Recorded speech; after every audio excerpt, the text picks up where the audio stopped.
Praise God. Nasaan na ba tayo ngayon? Ano ba yung ating monthly series? Sa Tagalog ay labis. Labis giving. Yan. At ganun din naman sa English, pareho din. Labis giving. Okay? Kakaupo na po tayong lahat.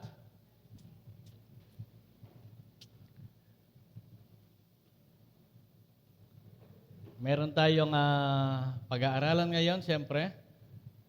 At ito ang huling chapter po ng unang kronika, First Chronicles.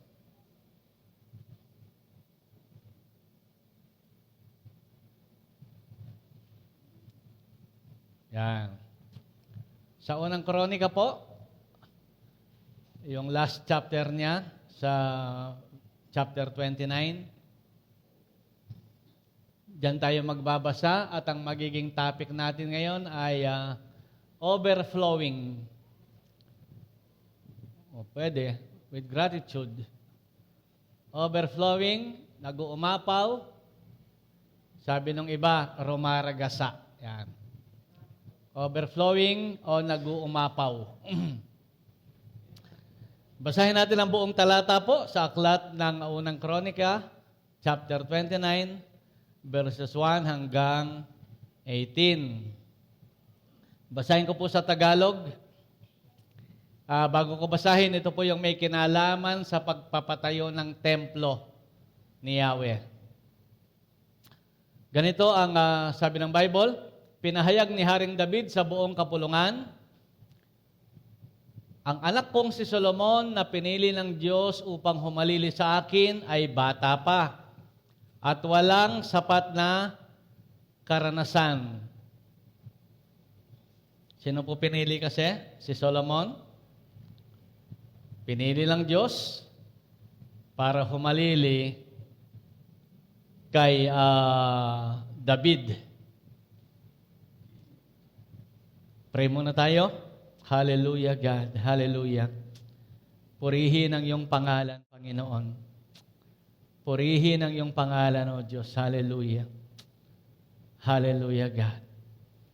Papakumbaba kami, Panginoon, sa iyong harapan. Kinikilala namin ang iyong kapangyarihan. Kinikilala namin, O God, ang iyong kalwalhatian na sa ganitong pagtitipon, ikaw ay nasa aming kalagitnaan, ang sabi ng Bible. You inhabit the praises of your people. Nananahan ka sa pagpupuri ng iyong mga anak. Sabi naman ng ibang bahagi sa Bagong Tipan, sa 2 o 3 nagkakatipon ay naroon ka. Kasama ka, Panginoon. Nandun ka sa kanilang kalagitnaan. Salamat, O Diyos, at kami ay pinayagan mo makadalo ngayon. Binigyan mo ng kaisipan na piliin na dumalo sa iyong gawain. At marinig ang iyong mga salita, masamba ka namin at mapapurihan, makasama kami sa pagtitipon ng mga pinatawad, ng mga nilinis, ng mga binanal. Salamat, Panginoon, sa pagkakataong ito sapagkat kayo ay kasama namin. Kaya sinasamba, pinupuri, at ginagalang ka namin ngayong umagang ito. Patuloy mong samahan ang gawaing ito. Pabayaan mo makinig kami ng iyong salita at tanggapin namin ang bawat nais mong tanggapin namin at bawat individual na narito, Panginoon, ay bigyan mo ng kanya-kanyang mensahe na nais mong ibigay sa Kanya. Nais mong ipaisip sa Kanya, Panginoon. Alam ko kahit isa lang ang messenger, maaring iba-iba ang tanggapin ng iyong mga anak na narito. Dalangin ko tanggapin nila ang gusto mong tanggapin nila. Maunawaan nila ang gusto mong maunawaan nila. At, O God, magpalago sa pananampalataya, O God, ang mga ibibigay mong mensahe sa bawat isa. Salamat at sa pagsama po ng inyong banal na Espiritu, kami nagtitiwala, marami kang gustong gawin sa iyong mga anak. Marami pong salamat itong aming dalangin sa pangalan ni Jesus. Amen. Sabi ng Bible, sahin natin ulit, pinili si Solomon. Sabi niya, upang humalili sa akin. Ang sabi niya ay bata pa at wala pang sapat na karanasan. Diyan pa lang sa bahaging yan ay makikita na natin, hindi natin alam kung sino ang mga pinili ng Diyos sa inyo. Kapag ako ang nagturo sa mga pinili ng Diyos, ang ituturo ko, ito, natapos ito ng pag-aaral. Ito, marami itong karanasan. Ito, magaling ito. Pwedeng ganun ako mag-isip. Pero si God, ang anak kong si Solomon na pinili ng Diyos. Pag ang Diyos ang pumipili, bata pa at wala pang sapat na karanasan. Pwede pala yon. Amen? Pwede palang pumili ang Diyos ng ganyang paraan ng pagpili. Wala sa basihan ng tao, wala sa standard ng tao, pero ang Diyos ay pwedeng gumawa ng ganyang paraan ng pagpili. Napakalaki ng gawaing kaharapin niya, sapagkat ang gagawin niya ay hindi isang palasyo para sa tao, kundi templo para sa Panginoong Yahweh. Dahil dito, sinikap kong magtipon ng mga gagamitin para sa templo ng aking Diyos tulad ng ginto, pilak, tanso, bakal at kahoy. Napakarami ng inihanda kong batong onise at iba pang mahalagang bato, palamuti at lahat ng uri ng mahalagang bato at marmol. Hindi lang yan, pati na ang sarili kong pilak at ginto ay inilaan ko na rin sa gawaing ito, sapagkat kasiyahan kong magkaroon ng templo ang aking Diyos. May nakalaan akong 105,000 kilong ginto mula pa sa Ophir at 245,000 kilong purong pilak na ididikit sa mga dingding ng templo. Yan gagawing at sa iba pang bagay na gagawin ng mga mahusay na platero. Sino sa inyo ngayon ang kusang loob na magbibigay para kay Yahweh? Verse 5, 6, sumang-ayon agad ang mga pinuno ng mga sambahayan, ang mga pinuno ng mga lipi, ang mga pinuno ng mga hukbo, ang mga katiwala ng hari. Kusang loob silang nagbigay at ang natipon para sa gagawing templo ay 175 kilong ginto, 1,000, 350,000 kilong pilak, 630,000 kilong tanso, at 3,500,000 kilong bakal. Ipinagkaloob nila ang kanilang mahalagang bato sa kabangyaman ng templo ni Yahweh na nasa pamamahala ni Jehiel na mula sa angkan ni Gershon. Masayang-masaya ang mga tao sa kanilang mga kusang loob na paghahandog kay Yahweh at labis din itong ikinatuwa ni Haring David. Sa harapan ng mga tao, tuwang-tuwa si David na nagpuri kay Yahweh. Sinabi niya, purihin kayo magpakailanman. Yahweh, ang Diyos ni Israel na aming Ama. Sa inyo ang kadakilaan, ang kapangyarihan, ang karangalan at ang pagtatagumpay, sapagkat inyo ang lahat ng nasa langit, nasa lupa, sa inyo ang kaharian at kayo ang dakila sa lahat. Sa inyo nagmumula ang kayamanan at ang karangalan at kayo ang nagahari sa lahat. Taglay ninyo ang kapangyarihan at kadakilaan at kayo ang nagbibigay ng lakas at kapangyarihan sa lahat. Pinasasalamatan namin kayo, O Diyos, at pinupuri ang inyong malwalhating pangalan. Tuloy pa natin, ngunit sino ako at ang bayang ito? Buong puso kaming nagkakaloob sapagkat ang lahat ng ito ay galing sa inyo at ibinabalik lamang namin. Tulad ng aming mga ninuno, kami nga'y mga dayuhan at naglalakbay lamang sa buhay. Naglalakbay lamang. Ang buhay namin sa daigdig na ito ay parang anino at pansamantala lamang. O Yahweh na aming Diyos, ang lahat ng kayamanang ito na aming ibinigay para ipagpagawa ng inyong tahanan ay sa inyo rin nagmula. Alam kong sinasaliksik ninyo ang puso ng bawat tao at natutuwa kayo sa mga matuwid. O Diyos, buong puso kong pinagkakalob sa inyo ang lahat ng ito. Nasaksihan ko rin ang buong puso at may kagalakang pagkakalob ng inyong bayan na narito ngayon. At last verse, Yahweh, Diyos ni na Abraham, Isaac at Jacob, na aming mga ninuno, panatilihin ninyo sa isipan ng inyong bayan ang mga layuning ito at akayin ninyo silang palapit sa inyo. Ang haba ng mga talata na binasa natin. Yung mga talata pa lang ay overflowing na sa haba. Kaya pag-usapan na po natin agad-agad dahil mag-aalas 10 na. Amen. Ang overflowing ang ating pag-uusapan at ito pong ating binasa, last chapter po yan ng unang Chronicles at ito ay tungkol sa pagbibigay ng mga tao sa pagtatayo ng templo ng Panginoon. At si David ay siya ang nanguna para gawin ang gawaing ito dahil masaya si David na maitayo ang templo ng Diyos. Ano po? At kilala ninyo si David bilang isang tao na malapit sa puso ng Diyos. A man after God's own heart. Siya ang pangunahin, pinakamalapit sa puso ng Diyos pagdating sa mga tauhan sa lumang tipan. At dahil dyan, ang una natin makikitang overflowing ay overflowing with gratitude to God and acknowledgement of who He is.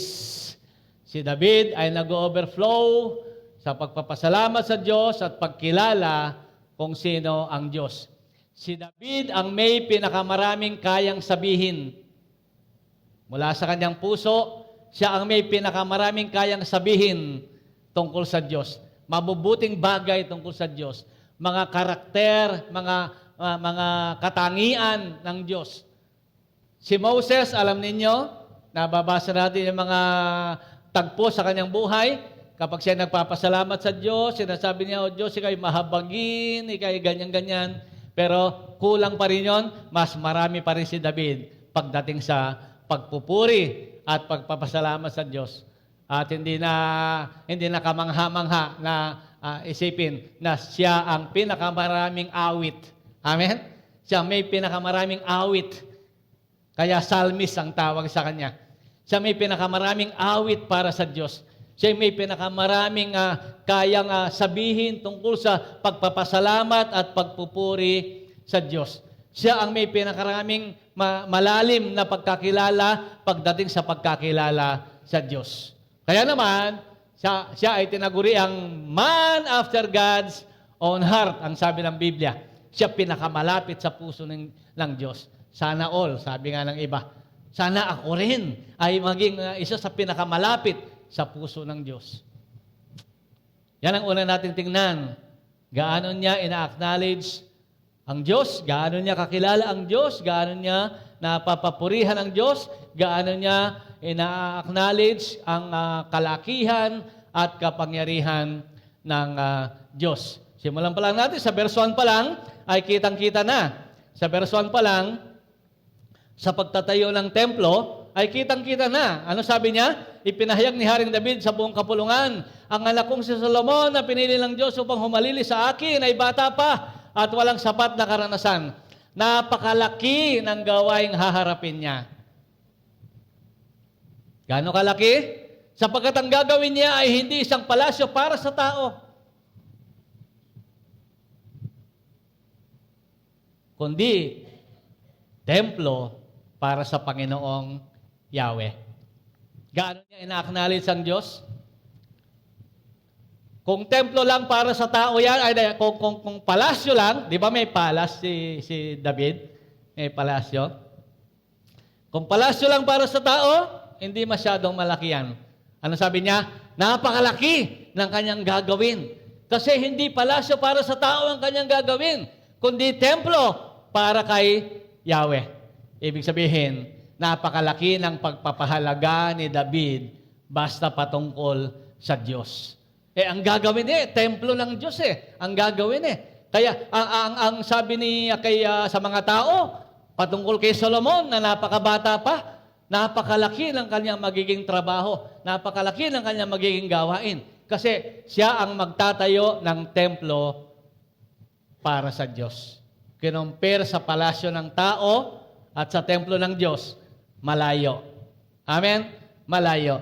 Kasi mataas ang tingin ni David kay Yahweh. Malawak, mataas. Malaki ang pagpapahalaga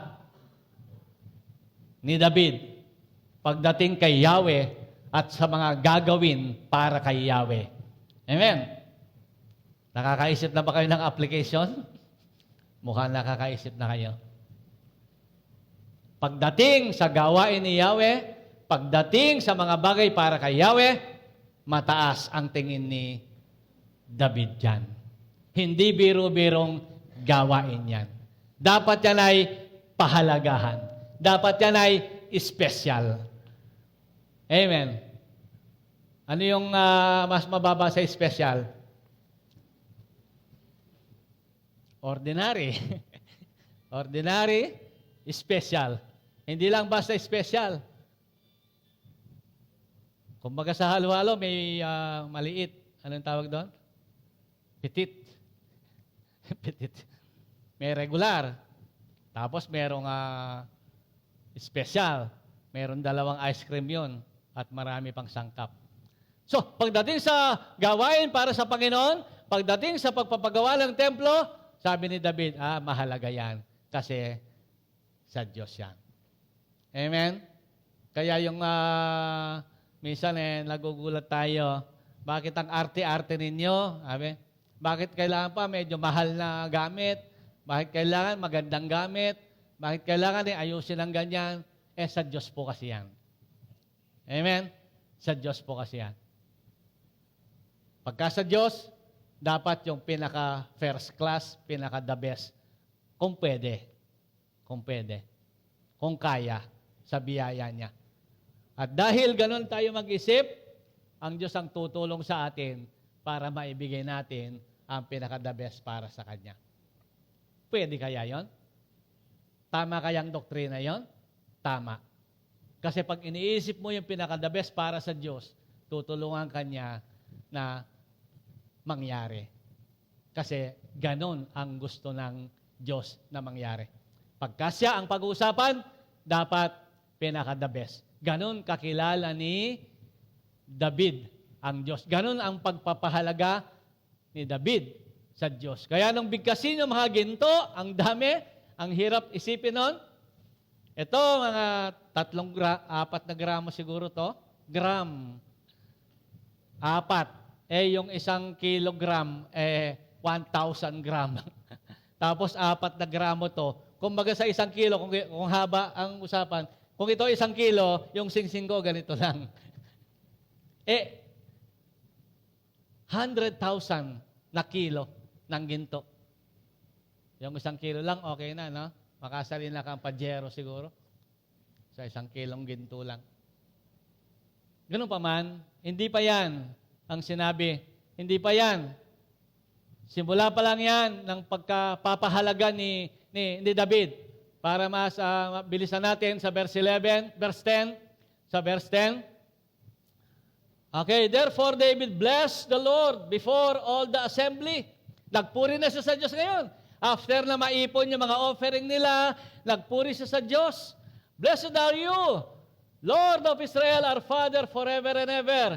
Ang sabi niya, sa verse 11, yours, O Lord, is the greatness. Sa Tagalog, dakila. The power, the glory, the victory, and the majesty. For all that is in heaven and in earth is yours. Yours is the kingdom, O Lord, and you are exalted, head over all. Isang verse lang yan. 9. Sa verse 11, 9. Ang mga katangian, karakter, ano man tawag diyang ibang salita na kasi dyan, na masasabi ni David patungkol kay God.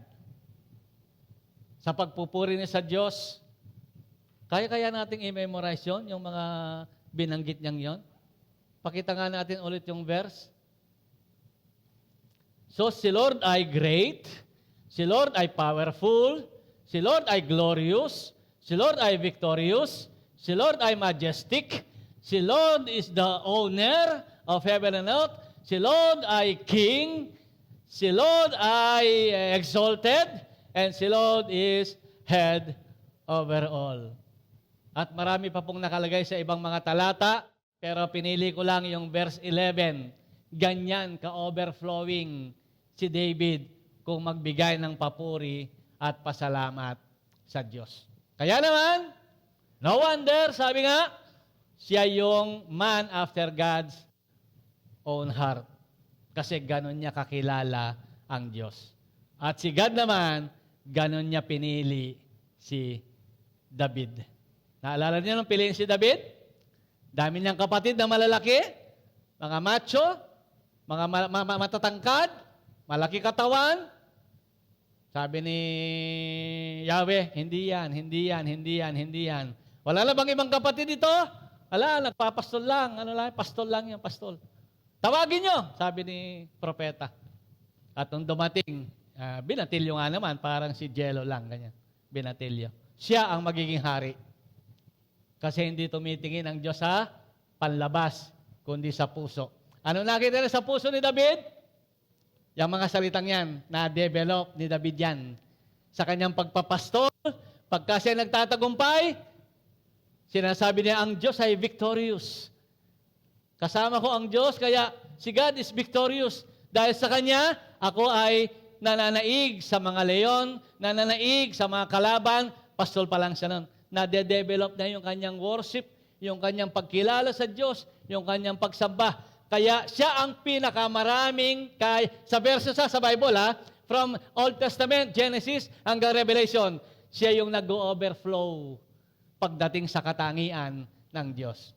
Amen. Ibig sabihin, mas kilala niya ang Diyos kaysa alinman sa kanila na mga tauhan sa Biblia. Kaya, kaya niyang i-express ang mga bagay na yan. Tayo po ba? Pinapractice natin yan? Sinisikap ba natin pagka nagpupuri tayo, ay bino-voice out natin. Pinaparinig natin sa Diyos. Kaya nga may halal eh. Ano ibig sabihin ng halal? From hallelujah? Halal. Sumagot naman kayo para matapos tayo. Alas 16 na. Ang halal ay shout of praise. Halal. To God. Yah. Yung Yah ay God. Shout of praise to God. Yan ang hallelujah. Kaya pag binanggit yung hallelujah, huwag niyong banggitin mahina. Hallelujah. Hallelujah. Hindi. Dapat, hallelujah! Hallelujah! Ganyan binabanggit yung hallelujah.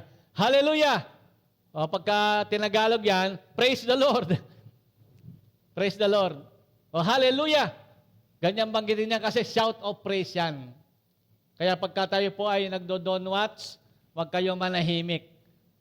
Nag-aalala kami pagka kayo nananahimik, baka kayo natutulog. Donwats yan eh, umagang-umaga yan eh. Hindi ka pa sanay gising yan. Kaya dapat i-voice out mo yung pagpupuri mo sa Diyos. Kahit alalahanin mo lang yung nasa verse 11 na yon, ilan lang mga binanggit niya tungkol sa Diyos at totoo lahat yon sa Kanya. Naranasan niya lahat yon, alam niya lahat yon, kilala niya ang Diyos na Kanyang pinupuri. Kaya nag-overflow siya, hindi lang sa gratitude, kundi sa acknowledgement kung sino ang Diyos sa Kanyang buhay. Kaya nga si David ay para sa kanya, pagkagawain ni Lord, dapat special. Kasi special si Lord. Manener mo na ako ng konti nito. Yan ang kasunod yan. Yan ang kasunod sigurado niyan, di ba? Application eh.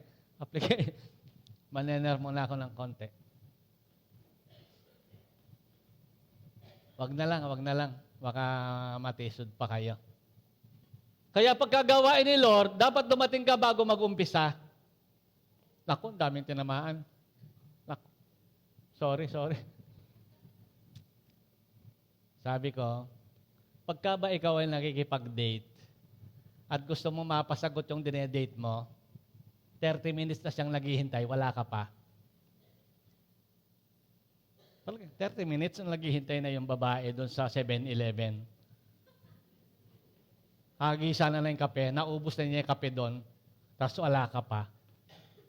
Paano mo makukuha yung favor pag ganon? Amen? Alas 9 na, bibihis na ako. Alas 9 na, bibihis pa lang. Yung verse 1 yun ang sinasabi ko. Gaano ka nagpapahalaga sa Diyos? Gaano mo pinepedestal si God? Gaano mo inaangat si God sa iyong buhay? First priority dapat siya sa ating mga buhay. At pagka ginawa mo yan, ikaw ang unang masisiyahan. Maniwala ka. Ikaw ang unang masisiyahan kapag sa umaga pa lang ng linggo, excited ka nang gumising ng maaga, nag-pray ka na, naligo ka, nagbihis ka, at tinitiyak mo na bago tumunog ang unang patak ng 9:00, ay nakapagpuri ka na dyan, nakapag-praise ka na. Ang saya siguro ni Lord sa iyo.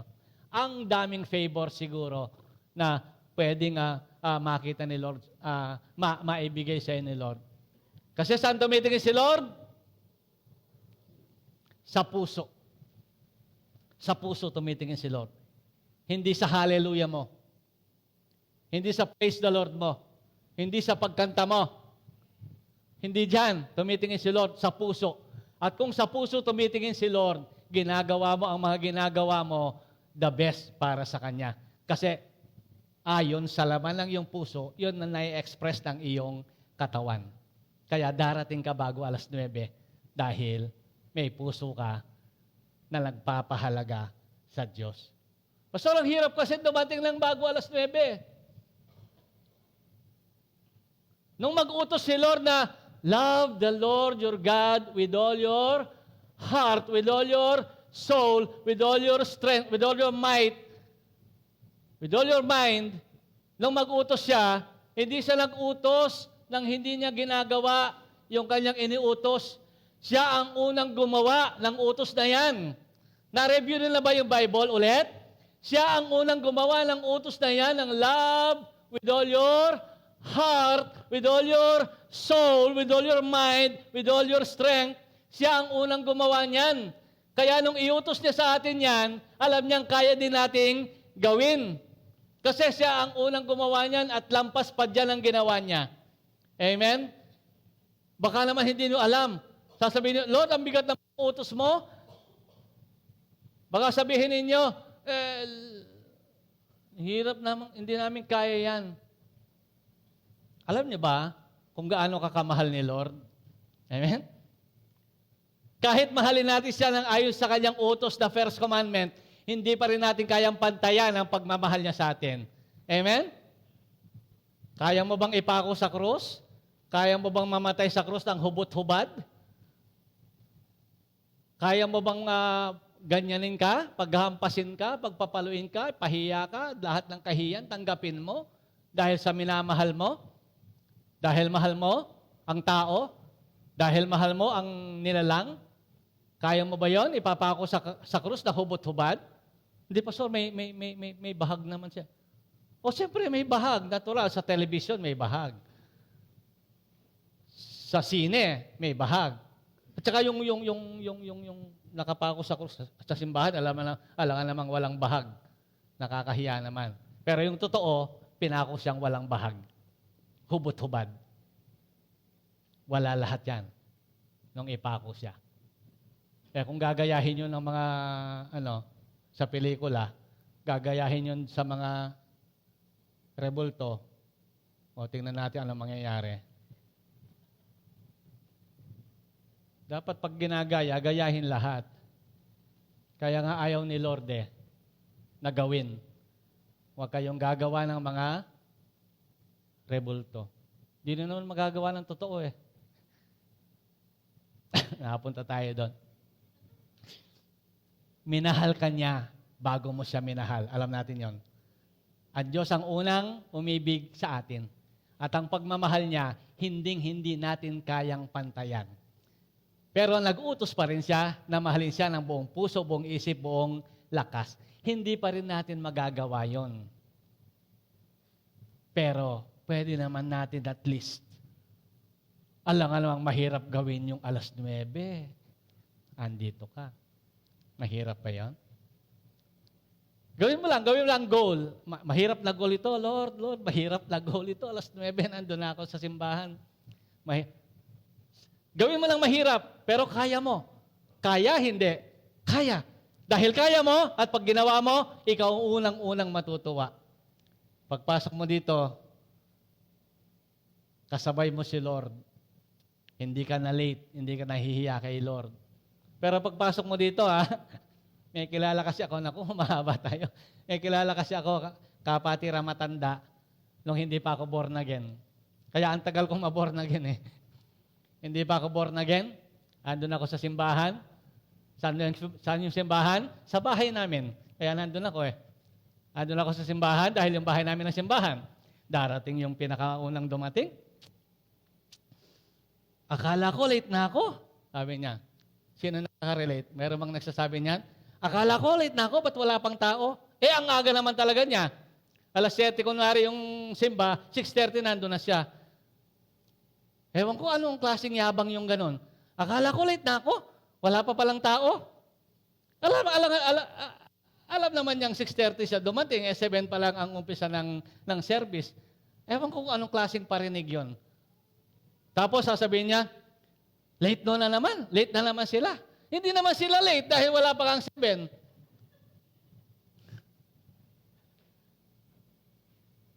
Pero pag dumating ka maaga, para mauna kang magpuri sa Diyos, yan ang puso na hinahanap ng Diyos.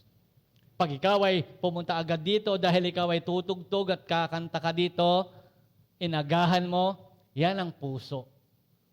Yan ang hinahanap ni God. Yan ang nakita ni God kay David. At yan ang pinapakita ni David sa Diyos. Amen? Hindi lang sa salita niya pinapakita yan, kundi sa kanya mga aksyon, pinapakita niya ang acknowledgement niya, ang pagkilala niya, sino ba tong Diyos na to? Ang dami pa po niyan. Yan na lang ang pag-aralan natin, yung una na yan. Huwag na natin pag-aralin yung dalawang susunod. Yan yung una na lang na yan ang ating pag-aralan. Ituloy natin yung pagbabasa sa verse 11 ba yun? Okay? Ganun pa man, sige, ituloy na natin yung pangalawa. Ano ba? Overflowing with gratitude because we chose the right attitude towards our wealth. Nag-uumapaw daw yung ating kagalakan dahil pinili natin yung tama na pag-uugali. Tama na attitude patungkol sa ating mga kayamanan at mga blessings. May talata ba tayo dyan? Sa inyo nagmula ang kayamanan at ang karangalan at kayo ang naghahari sa lahat. Kanino daw nagmula ang kayamanan? Sa inyo nagmula ang kayamanan, nagmumula ang kayamanan at ang karangalan. At kayo ang naghahari sa lahat. Taglay ninyo ang kapangyarihan at kadakilaan.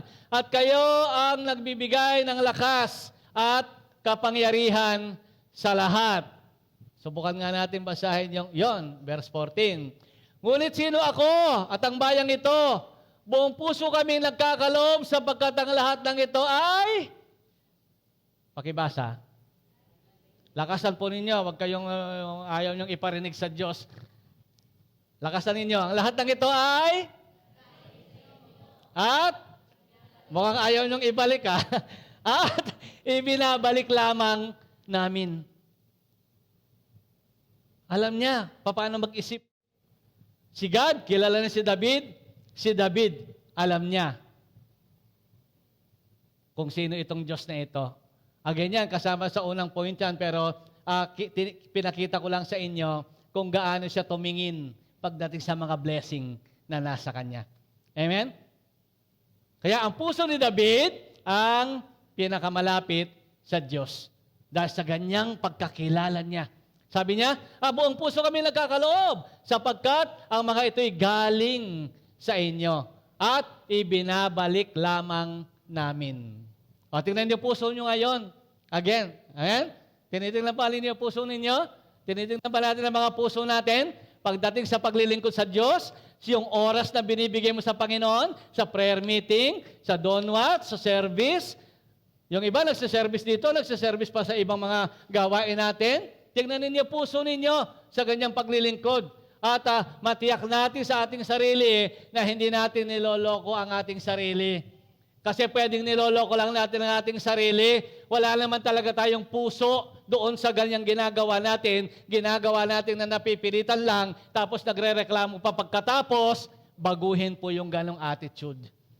Si David, meron siyang tama Pinili niya ang tamang attitude, tamang thinking, way of thinking pagdating sa mga ari-arian na nasa kanya. Lord, sabi niya, ito'y galing lahat din sa inyo, ibinabalik lamang namin. Sa madaling salita, pagka isang sentence ang ginamit, wala kaming maibibigay sa iyo, O Diyos, na hindi galing sa inyo. Amen? Lahat ng pwede naming ibigay sa iyo ay galing din sa inyo. Ganyan sa mag-appreciate. Maiiwasan ng pagmamalaki. Sa halip, ang pagpapakababa ang darating.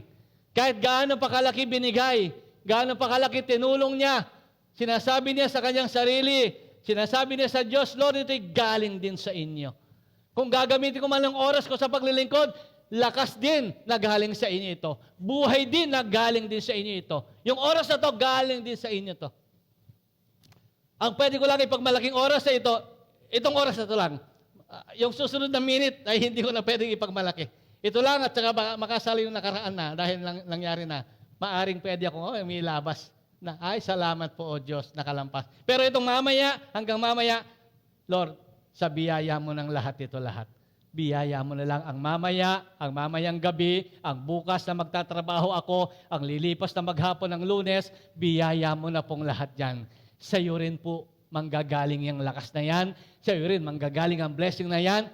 Ganyan tumingin si David pagdating sa mga bagay na nasa kanya.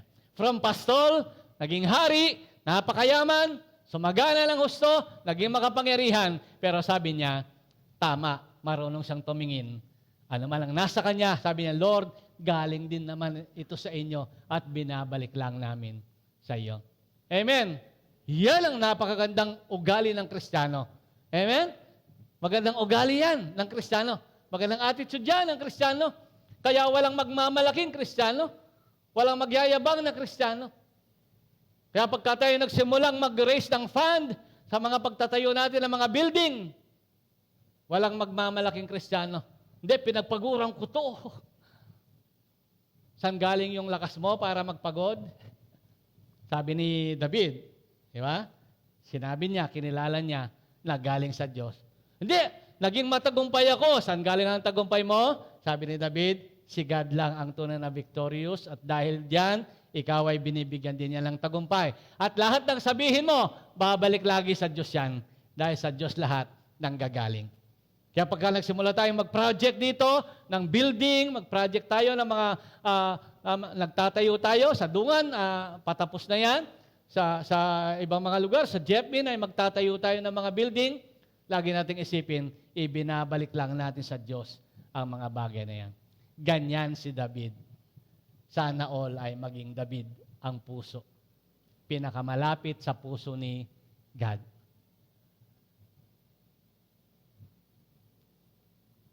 Agbasa pa tayo ng mga talata. May magagandang talata pa dyan eh. Verse 16.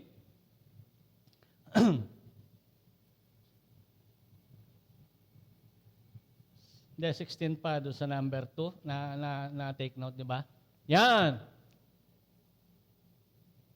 O Yahweh na aming Diyos, ang lahat ng kayamanang ito ay aming ibinibigay para sa ipagpagawa ng inyong tahanan at sa inyo rin nagmula. Inulit-ulit niya para hindi pumasok ang pride sa kanyang isipan.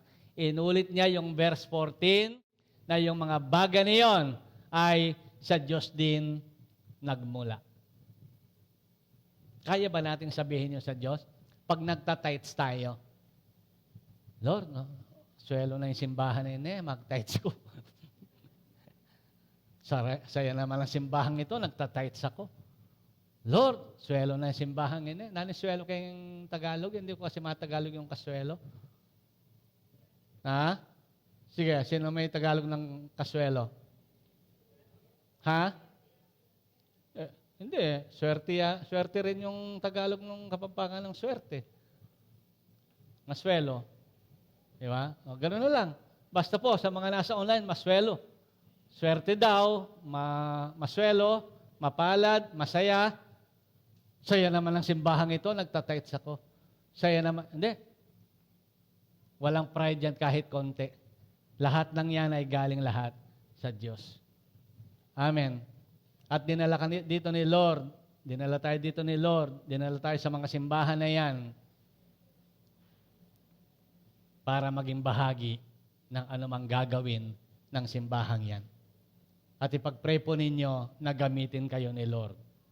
Dahil ang bawat ilagay natin sa kamay ni Lord, nagmumultiply yan. Kaya niyo ba tanggapin yung katotohanan yon?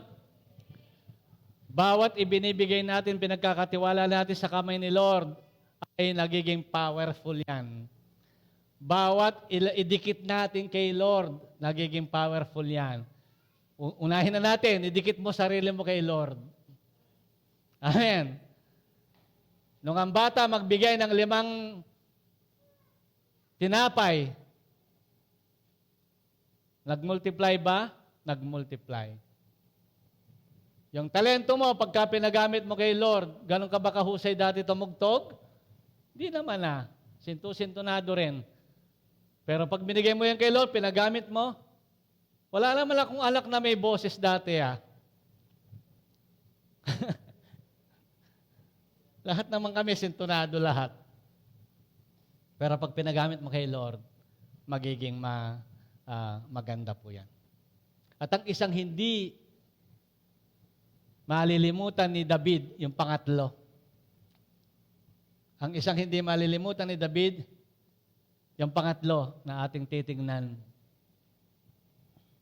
Overflowing with gratitude because we recognize God's grace. Si David na naging hari, si David na naging napakayaman, napakarami niyang ginto, napakarami niyang napakalaki ng kanyang kapangyarihan, umunlad siya, talagang pinagpala siya ng Panginoon. Pero hindi na malimutan na ito'y lahat ay biyaya ng Diyos sa kanya. Sabihin mo sa katabi mo yan, biyaya lahat ni Lord yan. Totoo yun. Biyaya lahat ni Lord yung nasa iyo. Hindi ko alam kung hanggang kailan mo mabubuo sa isip mo. Lahat ng akin ay sa Diyos. Alam niyo ba yung lahat ng sa Diyos ay sinishare din sa iyo? Wala na akong kausap. Hindi nyo kayang paniwalaan yun. Ang kaya nyong paniwalaan, yung lahat ng akin ay galing sa Diyos. Pero hindi nyo kayang paniwalaan, lahat ng sa Diyos ay sinishare, binibigay din sa atin. Hindi nyo kayang paniwalaan yun. Pag-aralan natin yun sa mga susunod.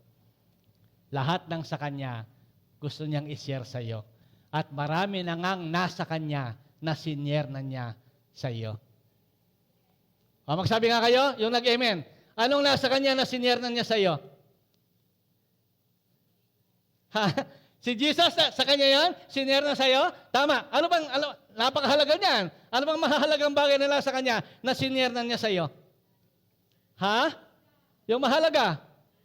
Eternity. Siya lang ang may eternity. Pero sinyer na tayo ng eternity. Ano pa? Nasa lang bahay ni Lord. Nasa lang bahay ni Lord. Sa langit ba? Sinyer ba niya sa atin yung bahay niya? Ang dami niyang sinyer. Kung magbibilang tayo, mauubos yung oras natin. Akala lang natin, lahat ng atin ay galing sa Diyos. Pero siya, yung lahat ng Kanya, ay sinishare din niya sa atin. Pati yung kabanalan niya, sinyer niya sa atin. Ang dumi-dumi natin, pinalitan niya yung karamihan na yan ng Kanyang kabanalan. Binihis niya sa atin ang Kanyang kabanalan. Ang dami niyang binigay sa atin na hindi kayang bayaran ng salapi. At kung ganun tayo mag-isip, sasabihin natin, kinikilala ko, Lord, ang biyaya mo. Amen. Tingnan natin ang mga talata. Ano ba yung talata na nakalagay dyan? Last verse na natin siguro yan. Tulad ng aming mga ninol, kami mga dayuhan at naglalakbay lamang. Ang buhay namin sa daigdig na ito ay parang anino. Ganun ka lang kaliit, para ka lang anino. Parang anino at pansamantala lamang.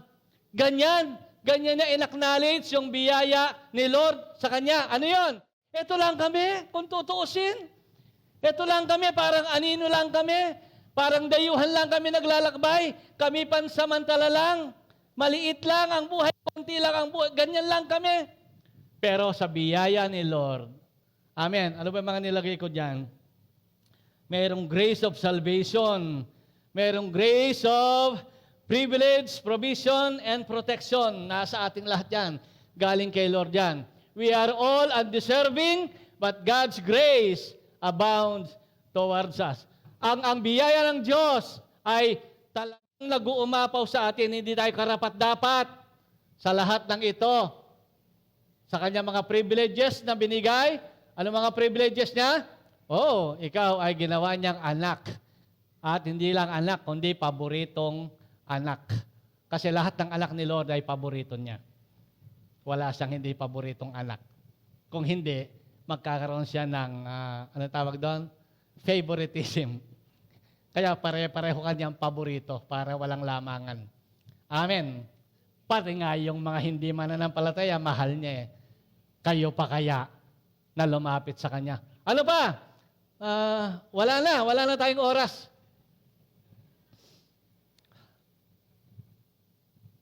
Pag-aralan po natin ang chapter 29. Pag-aralan natin. Pakiusap ko sa inyo para i-level up natin ang ating paglilingkod sa Diyos. Hindi yung dahil lang sa ganyan, hindi ka maglilingkod. Dahil lang sa ganyan, hindi ka a-attend. Dahil lang sa ganyan, hindi ka pupunta sa gawain ni Lord. Dahil lang sa ganyan, dahil may narinig ka lang, hindi ka na maglilingkod sa Diyos. Dahil meron ka lang, nasabihan ka lang, ay hindi ka na maglilingkod sa Diyos. I-level up ninyo ang ating paglilingkod sa Diyos. Ipakita mo sa Diyos na ang puso mo ay totoong naglilingkod sa Kanya at hindi pakitang tao lamang, kundi talagang sa Diyos ka naglilingkod. Ano yung mga mahalagang talata na nais nating iwanan sa inyo? Yung hindi natin idinagdag kanina, yung una. So, lahat ng bagay na nasa atin ay galing lahat sa Diyos. Siya lahat ang source. Siya ang source ng lahat ng bagay. Kaya tinatawag siyang Lord dahil siya ang owner ng lahat ng bagay. Wala tayo kahit ano maliban kay Lord. Tapos tithes lang hindi kayang ibigay. Offering, hindi nakakapagbigay ng offering sa Diyos. Oras, hindi maibigay sa Diyos. Yung tira-tira, pagdating sa oras. Kung may oras ako, wag niyong masyadong laging sinasabi yun. Sige, Pastor, kung may oras ako. Sige po, Pastor, kung may oras ako. Dapat maglaan tayo ng oras sa Diyos. Kung hindi ka dating nagigising na maaga, subukan mo kahit Sabado lang, gumising ka na maaga para sa Dawn Watch natin. Sa building, harap ng Save More. Hindi mo pala maaga. Yung Dawn Watch talaga alas 4 eh. Alas 6 na tayo. Alas 6 na tayo. Siyempre, merong exempted dyan. May mga magdamag ng trabaho, hindi kayo pwede.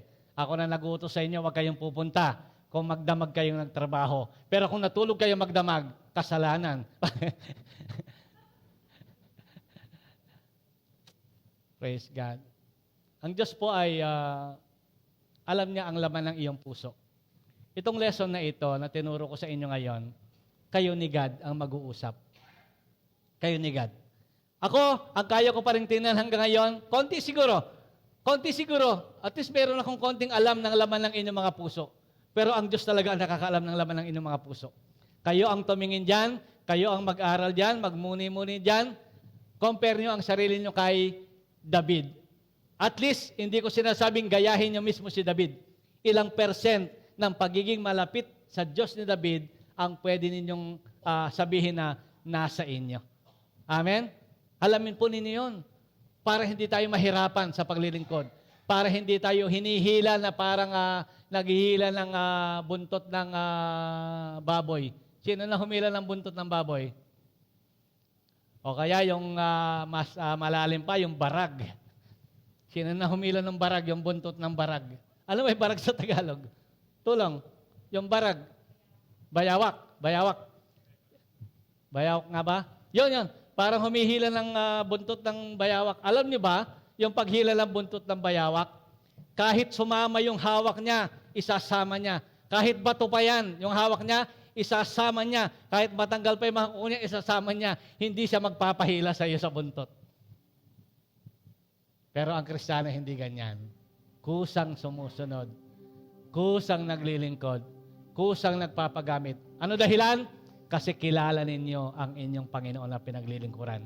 Umangat nawa ang level ng inyong pagkakilala sa Diyos para maging madali at maging magaan ang paglilingkod sa Diyos. Basahin niyo na lang yung ginawa kong konklusyon at tayo po ay tumayong lahat sa umagang ito.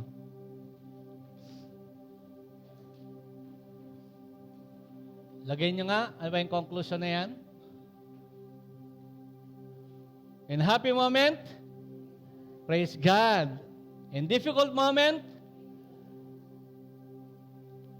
quiet moment, ba't puro ganyan? Lumabo ang mata ng kumopya. Ganito nakasulat. In happy moment, praise God. In difficult moment, seek God. Meron ba yan? In difficult moment, seek God. In quiet moment, worship God. In painful moment, trust God. Ginagawa niyo ba yon? Kapag masakit ang pangyayari, in painful moment, nagtitiwala ba kayo sa Diyos o nagtatampo agad kayo sa Diyos? At in every moment, praise God. Yan, tama na yan. In every moment, praise God. Ulitin natin para maintindihan ninyo. In happy moment, praise God. In difficult moment, seek God. In quiet moment, worship God. In painful moments, trust God. In every moment, mali pa rin pala. Thank God. In every moment, thank God. In every moment, thank God. Moment pa ng difficulties, thank God pa rin. Moment pa ng problem, thank God pa rin. Lahat ng moment, in every moment, thank God. In a painful moment, yes, trust God. Magtiwala ka sa Diyos. Alang-alamang pabayaan ka ni Lord, anak ka niya. Amen? Alang-alamang iwanan ka ni Lord in painful moment, anak ka niya.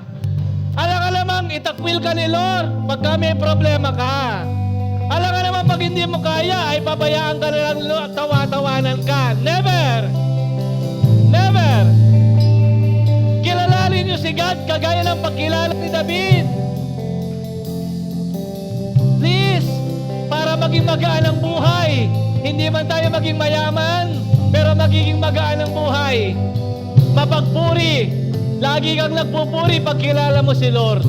Kahit sa difficult moment, sa painful moment, sa problem, sa trouble, kaya mo pa rin magpuri pag kilala mo si Lord sa buhay mo. Amen. Oh, hallelujah, God.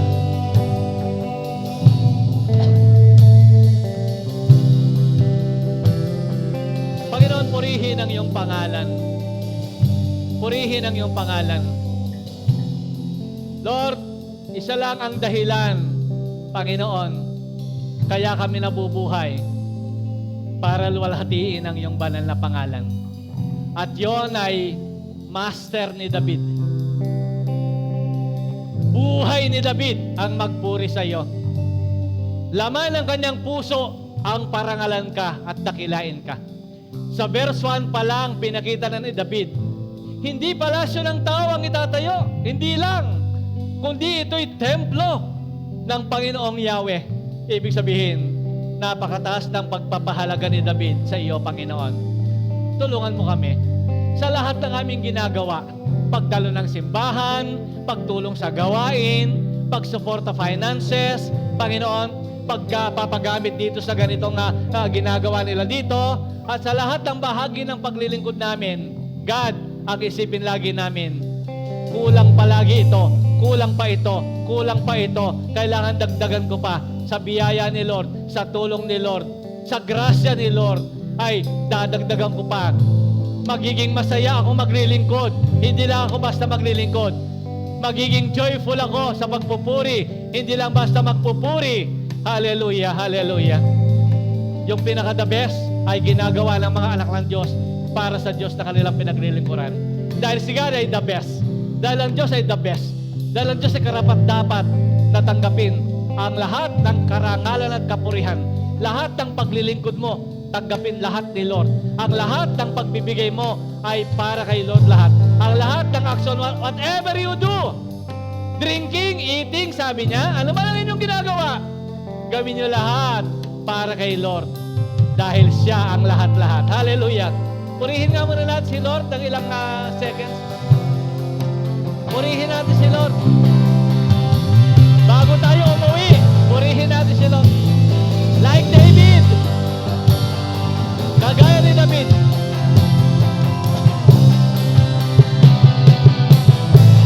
Oh, hallelujah God! Hallelujah Lord! Purihin natin. Sige po. Purihin ang Diyos. Purihin ang Diyos. Hallelujah. Purihin ang Diyos. Saraba. Oh, hallelujah Lord! Hallelujah Lord! Hallelujah Lord!